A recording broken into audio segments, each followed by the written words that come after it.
welcome to another episode of Get a Good Start. Hey folks, I started getagoodstart.com to help other people, and one of the ways I can do that is to introduce you to resources that can help you be successful. The Growth Suite is one of those partners, and their mission is to provide you with the skill set, mindset, and tool set to increase your impact and income. Check out their free resources for Get a Good Start listeners over at thegrowthsuite.com/getagoodstart. Don't forget to visit getagoodstart.com for links to our guests and a list of action items that can help you get a good start. Being in advertising for years, I have come to appreciate that sound is as important to brand identity as the visuals. When you hear my next guest's voice, it will sound familiar to you, and that is no accident. She is a voice actor, and you're most likely to hear her during a commercial for Target or Walmart, Whirlpool, Nespresso, Bose, or Kraft, just to name the very short list of her clients. Welcome to the show, the very talented Jodi Krangle. Welcome, Jodi. Thanks so much for having me. I'm excited. Oh, that's great. So for you, what does getting a good start mean to you as it applies to your typical workday? I think I need to sit with my day just a little bit before I actually get into it. I need to know what's on my schedule and make sure that I know how the day is going to play out. So planning, really, before actually doing anything is really important for me so that I know what's coming up and I'm aware and I'm primed for it. You know, a lot of my guests have said, yeah, the same thing you said. It's the night before planning or looking at the emails or tasks they have to do the next morning. Or the Google Calendar. Or the Google, checking the Google Calendar. Oh, I didn't know. My first meeting was actually an in-person meeting 20 miles from here, trying to get ready for that, right? The one thing this is starting to evolve into, this question is, what is the one thing that would throw your day off if you didn't do it? If I forget to put something in my calendar and it pops up, that always flusters me. How about I try not to do that. How about the mocha frappuccino in the morning, or is there something that has to be a part of your routine? Otherwise, it's not going to be as good a day because you didn't start right. I try not to have coffee first thing in the morning. That's one of the things that I don't tend to do because voicing, and from an audio engineer's point of view, they don't like it when I have coffee because it makes my voice, my mouth tacky. So you get a little bit of that mouth noise clicks, right? You don't want that. So that's something I prevent myself from doing if I know that I have an early morning session. So it really depends on what's on my calendar, because if I don't have a session programmed into my calendar that day that I'm being directed in, I don't worry too much about the coffee and I'll have it whenever I want it. But if I do have something, I know I can't have the coffee yet. So if I have coffee too early and then suddenly have a session, that can be a little discombobulating. Jodi, if you could get in a time machine with Michael J. Fox and go back in time to your younger self and give your own self a piece of advice that you've learned over the years, what would you say? Don't be afraid to fail. That you can do things and learn things by failing, and that's okay. There's nothing wrong with failing. We all do it, and it's going to happen. And in fact, if you never fail, you don't learn anything. So fail at something that you think is going to be really interesting to fail at. Why not? Right. One of my previous guests has said, if you're not failing, you're not trying hard enough. Exactly. You're not experimenting enough, or you're not, putting yourself out there. You need to fail. It's not outside of your comfort zone. Yeah. Right. So you need to learn these things as you go, and be kind to yourself. There's a lot that we put into our own heads about the judgment that other people are going to put on us. And we're worse in our own heads than anyone outside is ever going to be to us. Absolutely. So just give yourself some grace. If you could speak to a graduating class of seniors and say, listen, before you enter the real world, here's what no one is going to tell you that you need to know, what would that be? It's okay to be self-employed. That you don't have to work for a corporation or anyone else. You can start something on your own. And again, don't worry too much if you fail. when you're just starting your career and money isn't going to be such a huge worry for you, it's nice to have it. Of course, it's Hmm. nice to have it. But when you don't have, a family with 3 kids and you don't have to worry about feeding mouths, and really all you're worrying about is your own place to live and be and whatever else you need, it's easier to get started in things and try things out in the beginning. So just try things out and don't think that you have to follow and conform and do whatever people say you should do. You know, the should stuff. Don't let anyone tell you what you should do. Just Right. do what you want to do. I had on the show a few weeks ago Rob Bell, who's the presenter on Science Channel and a few others Hmm. shows, and he was saying he kind of didn't plan enough or didn't think enough about life because of that thing where, oh, you're supposed to do this next and you're supposed to do this Yeah. next, and he figured when he got out of university, the next thing was he'd get a job, and he didn't get a job, but he didn't really think about it much. He just thought it would be there, and he kind of struggled with that. And certainly I think it is okay not to have a job. In fact, exactly what you're saying, I've said to other folks, if you want to start a business, try it right out of school. If you want to work for yourself, try it right out of school, Yeah. because now you have something to fall back on, which is your And try a education. bunch. Try a Right. bunch of things. Don't Yeah. just settle on one thing. Try a bunch of things because you can do that exploration right out of the gate when you're done with school, provided you're not trying to get a PhD, which is a different thing entirely. But if you just go out there and explore, what you do in your past is going to inform everything you do in your future. Right. So just go out and do things and explore and have a good time doing it. Why not?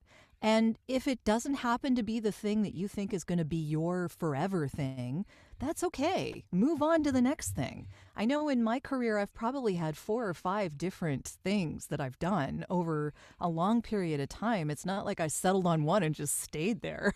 Right.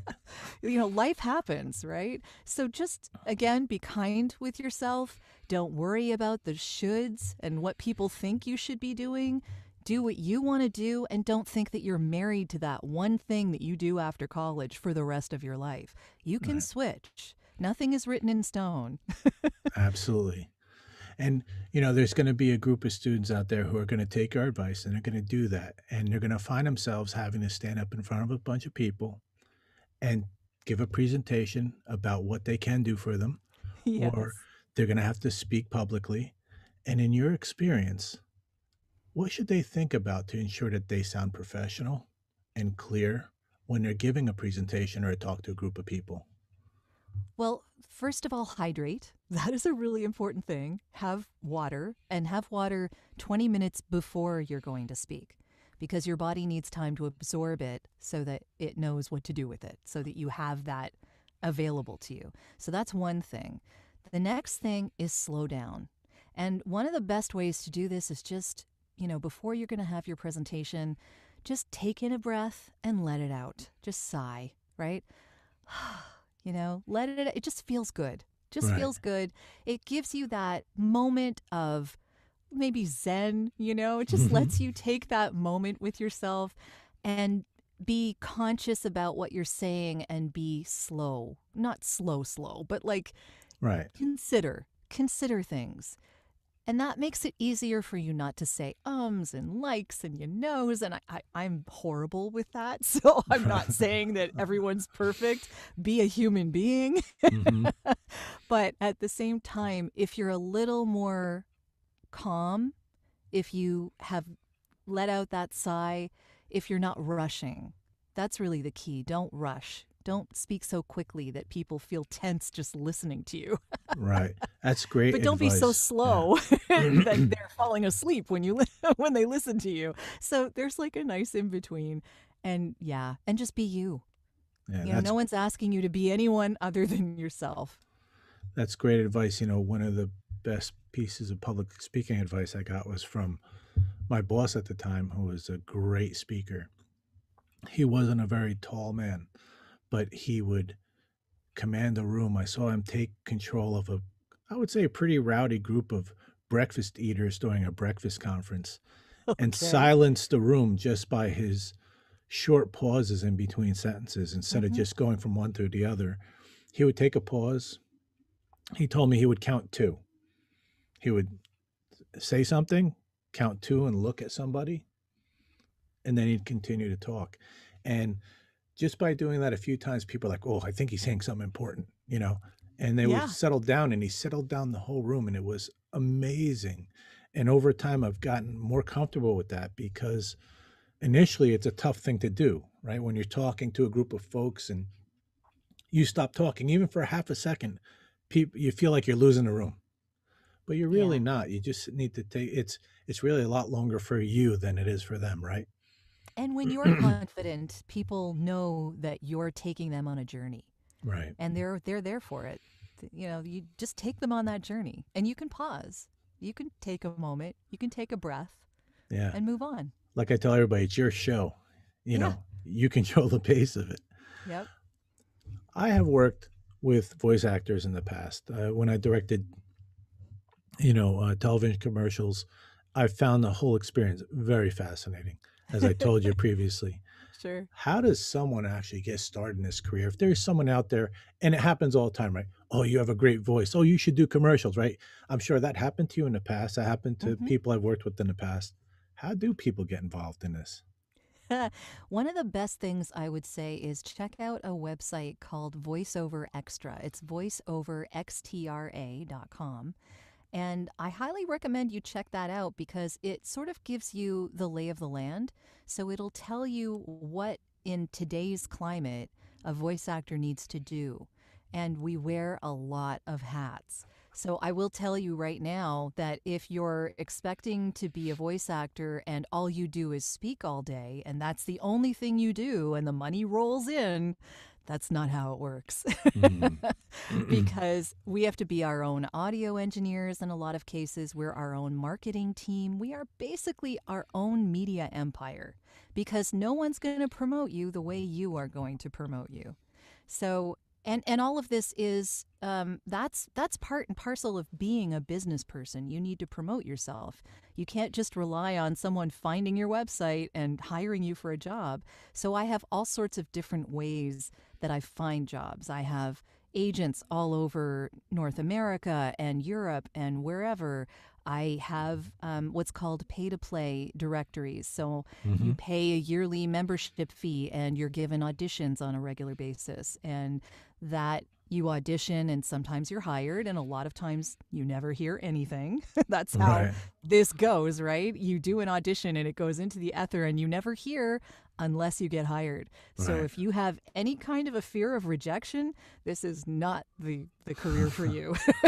Because let me tell you, it happens daily, every minute.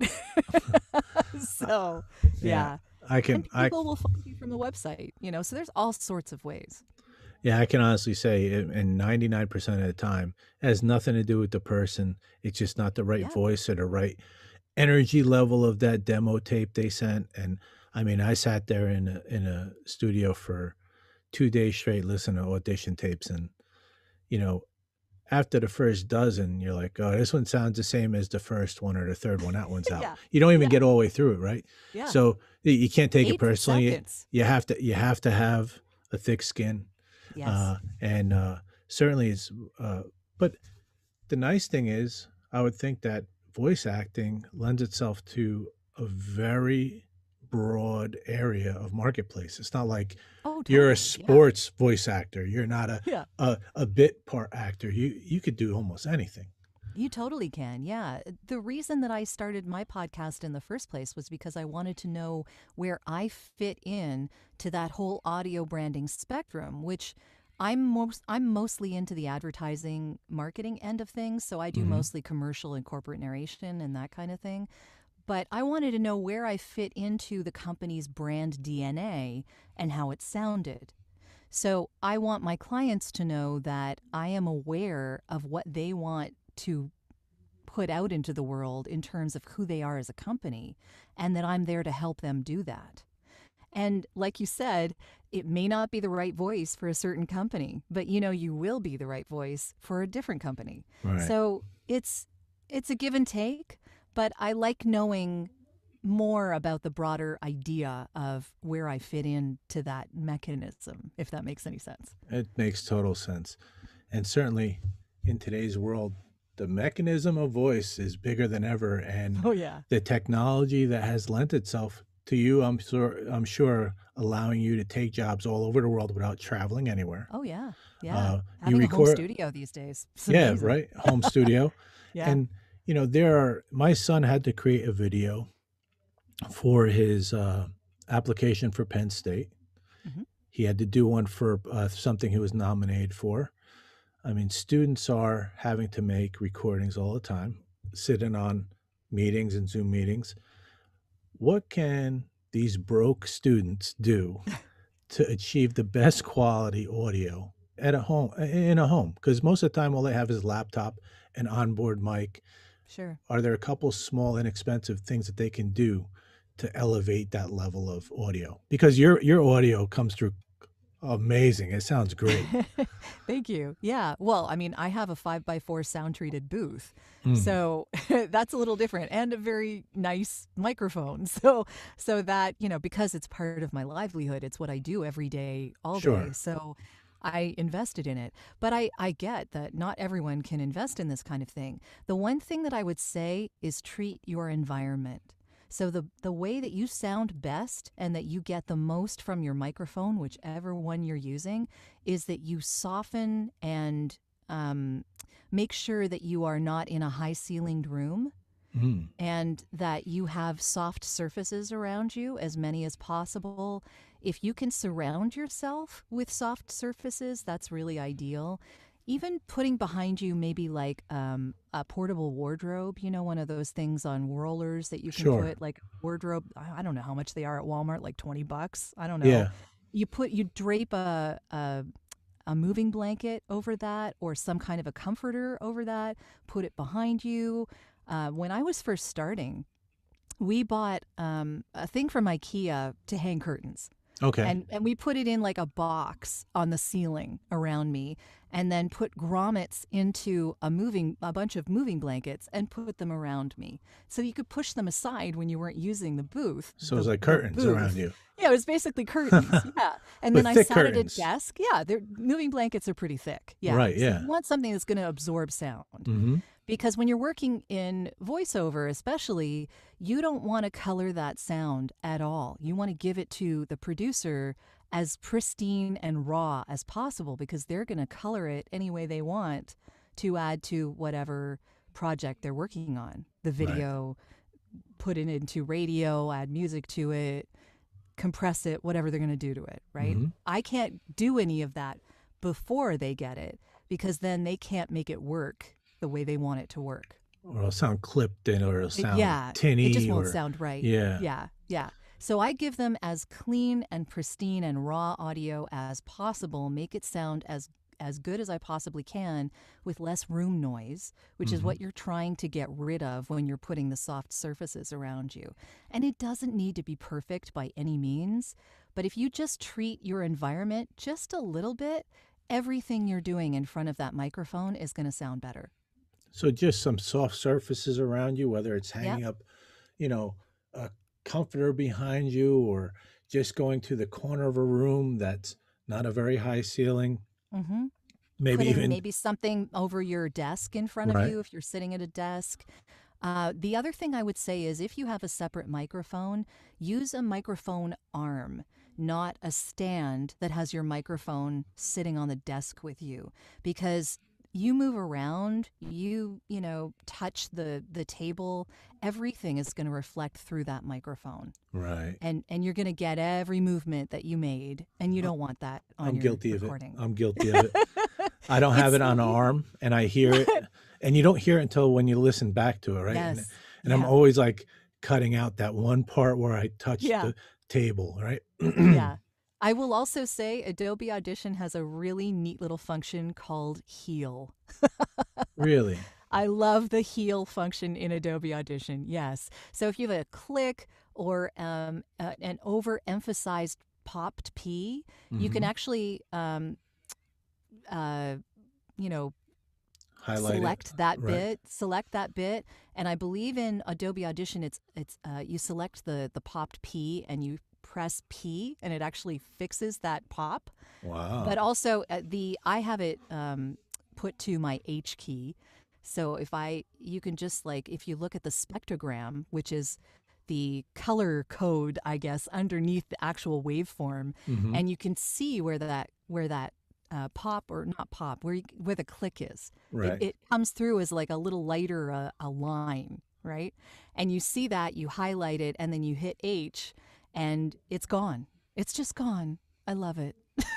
Are there any? I mean, you talked about Adobe Audition, and a lot of students in the creative field will have access to that pretty much very cheaply.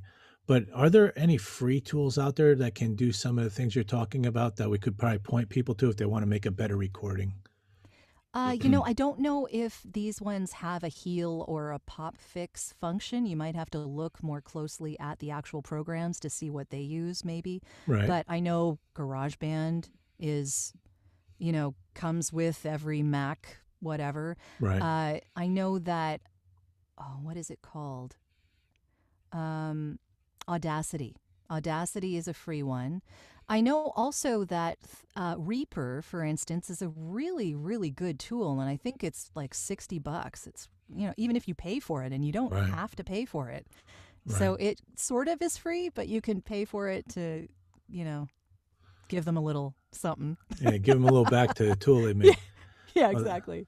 There's a lot of them out there. Yeah. Right. Now, I know you probably have resolved this because of the studio, that your home studio you have, right? The sound box you're in. But I know I struggled for a long time with just the ambient noise of my house, because people don't realize, but a house or a building, it's almost like a tuning fork. When a truck goes by, it vibrates so hard, it sounds louder than it is. Sure. And deep rumbles are really hard to get rid of. Yeah. That's the worst. Is there any way you could prevent that? Is it just the cushioning, the padding around you? Is that the only thing we can do? I'm just gonna say it. Don't worry about it. The reason that I say that is because if you notice a big truck going by, or someone mowing their lawn, or someone shoveling their driveway, or whatever is going to happen around you, just stop, give it a second, wait for it to pass, and continue. Because I will tell you, sound treatment is fine. Anyone can do sound treatment. Soundproofing, the way that you're talking about, can cost thousands of dollars. It is really, really hard to do, and hard to do properly. So what I would say is the majority of us just make do. Right. And even me, I have a 5x4 sound-treated booth that has walls this thick, and it's still not soundproof. Right. I wish it was. It's better. It's better than just having curtains around me. Sure. But if an airplane goes, overhead of me, or a big truck goes by, or if my neighbor idles their car in the driveway for 10 minutes, I have to wait. Well, Jodi, this has really been a great conversation with you. I really appreciate you taking time and joining me today. And to my students and everyone else who listens, I want you to know you can find Jodi at voiceoversandvocals.com, which is her website, if you want to listen to the work she does. Very professional, great work. And if I was at the bank, she'd be my next choice on the list for voiceovers. Thank you. Jodi, thank you again for coming on. I really appreciate it. Thanks so much. This has been fun.